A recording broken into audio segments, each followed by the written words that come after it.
देर से जुड़ो नमस्कार, जय हिंद। मैं डॉक्टर टीसी राव आपका सोल्जर वॉइस चैनल पे स्वागत करता हूं। दोस्तों, इस चैनल को आप जरूर सब्सक्राइब करें अगर अभी तक नहीं किया है तो। दोस्तों, आज मैं उस संस्था की बात करूंगा जो देश के लिए एक बहुत स्ट्रॉन्ग स्तंभ के रूप में काम करती आ रही है। दोस्तों, जब भी देश पे संकट आया, युद्ध हुआ या और कोई ऐसी सिचुएशन हुई, वो संस्था हमेशा देश के जनता के लिए भले के काम, देश की व्यवस्था बनाने में मदद करती रही। दोस्तों, उस संस्था का नाम है RSS, राष्ट्रीय स्वयंसेवक संघ। राष्ट्र निर्माण की शताब्दी यात्रा। दोस्तों, हम एक एक करके बात करेंगे इसके ऊपर। दोस्तों, भारत एक ऐसी भूमि जहाँ संस्कृति और सभ्यता हजारों वर्षों में फली फूली है, लेकिन जब विदेशी शासन की बेड़ियों में राष्ट्र जकड़ा हुआ था, समाज बिखर चुका था और आत्मविश्वास टूट रहा था, तब एक व्यक्ति ने एक विचार बोया, व्यक्ति निर्माण से राष्ट्र निर्माण। ये विचार था राष्ट्रीय स्वयंसेवक संघ का। 1925 में नागपुर की धरती पर डॉक्टर केशव बलिराम हेडगेवार ने जिस संगठन की नींव रखी, वो आज विश्व के सबसे बड़े स्वयंसेवी संगठनों में गिना जाता है। दोस्तों, सन 1925 में भारत अंग्रेजों की गुलामी झेल रहा था। समाज जाति, भाषा, प्रांत और धर्म के नाम पर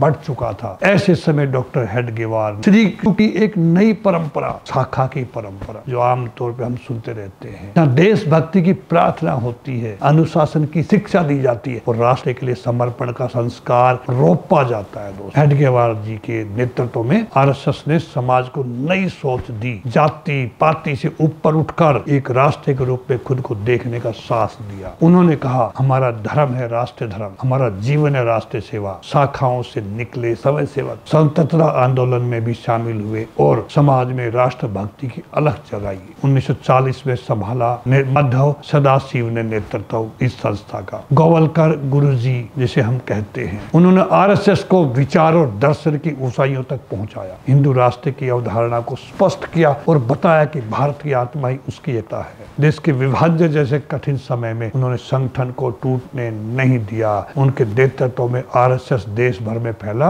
और शिक्षा, समाज सेवा, राष्ट्रीय जागरण का वाहक बना। 1973 में दोस्तों बाला साहेब देवरस सरसंघचालक बने। उन्होंने संघ को समाज के अंतिम व्यक्ति तक पहुंचाया, समरस समाज का विचार दिया और दलितों, वंचितों, पिछड़ों के बीच जाकर कार्य किया। आपातकाल काल के समय यानी 1976 के समय जब लोकतंत्र पर ताला लगाया गया, RSS पर प्रतिबंध लगाया गया, तब भी स्वयंसेवकों ने भूमिगत रहकर आंदोलन चलाया और लोकतंत्र की रक्षा की। दोस्तों, 1994 में प्रोफेसर राजेंद्र सिंह राजू भैया ने संघ को नई दिशा दी। वो एक भौतिकी के प्रोफेसर थे जिन्होंने युवाओं और बुद्धिजीवियों को संघ से जोड़ा। उन्होंने संवाद और विचार विमर्श को महत्व दिया और शिक्षा को राष्ट्र निर्माण का मुख्य आधार बनाया। दोस्तों, 2000 में KS सुदर्शन जी के नेतृत्व में RSS ने वैश्विक स्तर पर विस्तार किया। उन्होंने प्रवासी भारतीयों तक संघ विचार पहुंचाया और विज्ञान, तकनीक या पर्यावरण जैसे नए क्षेत्रों में कार्य आरंभ किया। सेवा भारती, वनवासी कल्याण आश्रम और अन्य संगठनों ने लाखों लोगों के जीवन में परिवर्तन लाया। 2009 में डॉक्टर मोहन भागवत सरसंघचालक बने। उन्होंने RSS को आधुनिक भारत की जरूरतों के अनुरूप ढाला। संविधान और लोकतंत्र के प्रति निष्ठा की बार बार पुष्टि की। उन्होंने समाज में संवाद, सहयोग और समरसता को प्राथमिकता दी। आज RSS केवल सांस्कृतिक संगठन नहीं बल्कि शिक्षा, स्वास्थ्य, पर्यावरण, ग्रामोदय, स्वदेशी उद्योग और राष्ट्रीय सुरक्षा जैसे क्षेत्रों में सक्रिय एक राष्ट्र निर्माण शक्ति बन चुका है। विद्या भारती के माध्यम से हजारों विद्यालय स्थापित हुए जहाँ शिक्षा केवल ज्ञान नहीं बल्कि संस्कृति, चरित्र, राष्ट्र प्रेम का संगम है। दोस्तों, संघ का विश्वास है कि चरित्रवान नागरिक ही सशक्त राष्ट्र की नींव रख सकता है। भूकंप, बाढ़, महामारी, लॉकडाउन, हर संकट में संघ के स्वयंसेवक सबसे पहले पहुंचते थे। ये भोजन, दवा, राहत और पुनर्वास में राष्ट्र की सेवा करते हैं। दोस्तों, RSS ने संस्कृति को आधुनिक संदर्भों में पुनर्स्थापित किया है। गौ संरक्षण, मंदिर आंदोलन, संस्कृति पर्व और हिंदू एकता के प्रयासों में समाज को उसकी जड़ों से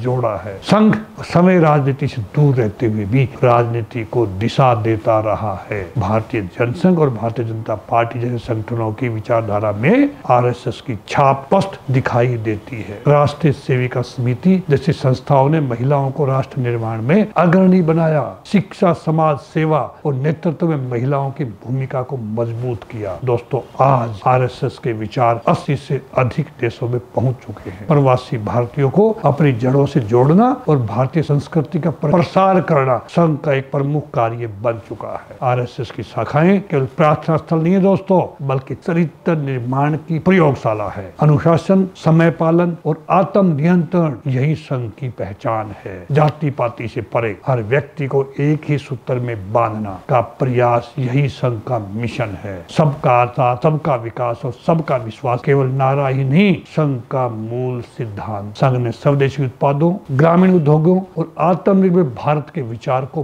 बल दिया है। ग्रामोदय के माध्यम से गांवों को सशक्त बनाने का प्रयास किया है। वृक्षारोपण, जल संरक्षण और पर्यावरण सुरक्षा में संघ के प्रकल्पों ने लाखों जीवन बदले हैं दोस्तों। प्रकृति और संस्कृति के समन्वय की अवधारणा संघ के दर्शन का अभिन्न हिस्सा है। लाखों युवा शाखाओं से निकलकर राष्ट्रीय सेवा में जुटे हैं। वे सेना, शिक्षा, प्रशासन, विज्ञान और समाज सेवा हर क्षेत्र में अग्रणी भूमिका निभा रहे हैं। कई बार प्रतिबंध, विरोध और आलोचनाओं का सामना करने के बावजूद आरएसएस लगातार बढ़ता रहा। इसकी जड़ें समाज में इतनी गहरी हैं कि हर चुनौती इसे और मजबूत बनाती है दोस्तों। 2025 संघ की शताब्दी वर्ष है।